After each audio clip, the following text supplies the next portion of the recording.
My fellow Americans, I want to speak to you tonight about the troubling events of the past week. As I have said, the incursion of the U.S. Capitol struck at the very heart of our republic.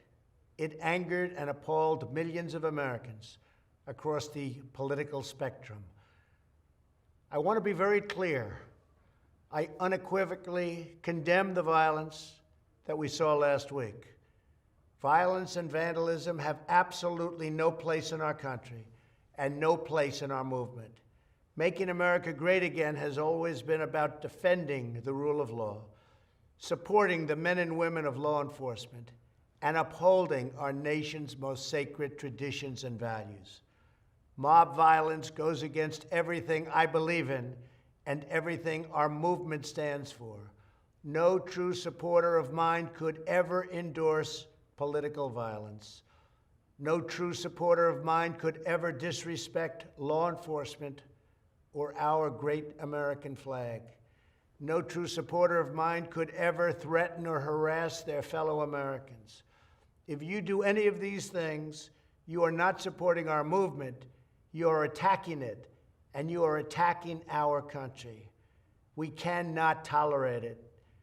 Tragically, over the course of the past year, made so difficult because of COVID-19, we have seen political violence spiral out of control.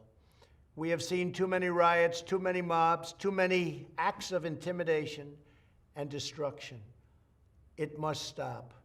Whether you are on the right or on the left, a Democrat or a Republican, there is never a justification for violence.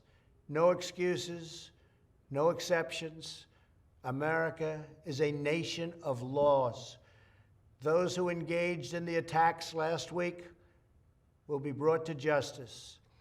Now I am asking everyone who has ever believed in our agenda to be thinking of ways to ease tensions, calm tempers, and help to promote peace in our country.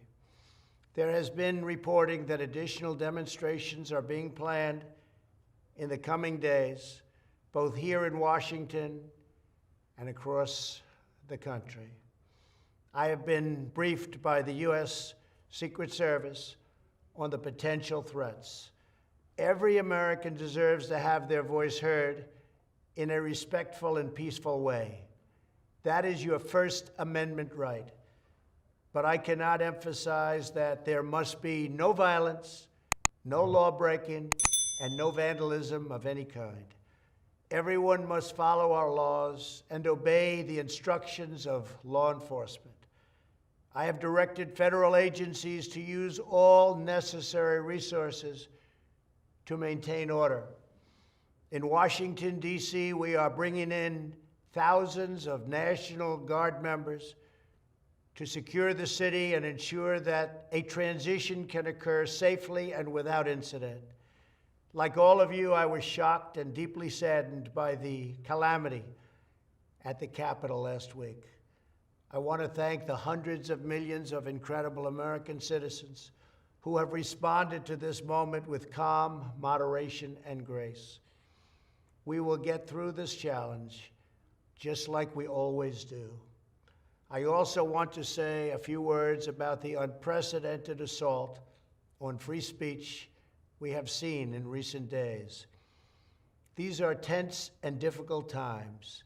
The efforts to censor, cancel, and blacklist our fellow citizens are wrong, and they are dangerous. What is needed now is for us to listen to one another, not to silence one another. All of us can choose by our actions to rise above the rancor and find common ground and shared purpose.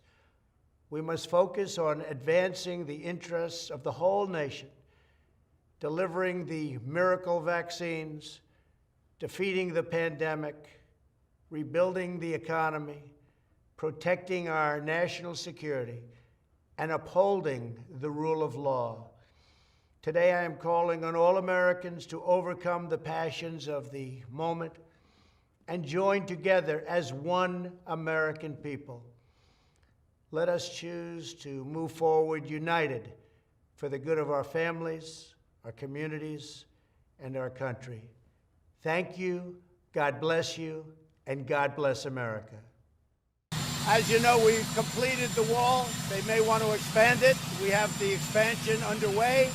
It's been tremendously successful, far beyond what anyone thought. We're stopping in large numbers the drugs coming into the country for many, many years and decades. We're stopping a lot of illegal immigration. Our numbers have been very good. There does seem to be a surge now because people are coming up. Some caravans are starting to form because they think there's going to be a lot in it for them if they're able to get through, but we're able to stop it. The wall has made a tremendous difference. I think some of you are coming with me, but the wall has made a tremendous difference on the southern border. As far as this is concerned, we want no violence, never violence. We want absolutely no violence. And now I'd like to briefly address the events of last week. Millions of our citizens watched on Wednesday as a mob stormed the Capitol and trashed the halls of government. As I have consistently said throughout my administration, we believe in respecting America's history and traditions, not tearing them down. We believe in the rule of law, not in violence or rioting. And on the impeachment, it's really a continuation of the greatest witch hunt in the history of politics. It's ridiculous. It's absolutely ridiculous. This impeachment is causing tremendous anger, and you're doing it, and it's really a terrible thing that they're doing. For Nancy Pelosi and Chuck Schumer to continue on this path, I think it's causing tremendous danger to our country, and it's causing tremendous anger. I want no violence. Thank you very much. Thank you, everybody.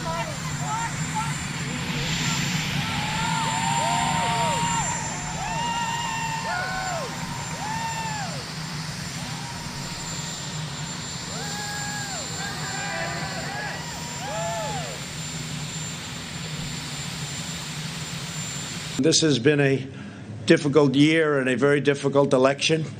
The pandemic has made it a very, very difficult year for our country and virtually every country all over the world. Now is the time for our nation to heal, and it's time for peace and for calm, respect for law enforcement and the great people within law enforcement, so many are here, is the foundation of the MAGA agenda. And we're a nation of law, and we're a nation of order.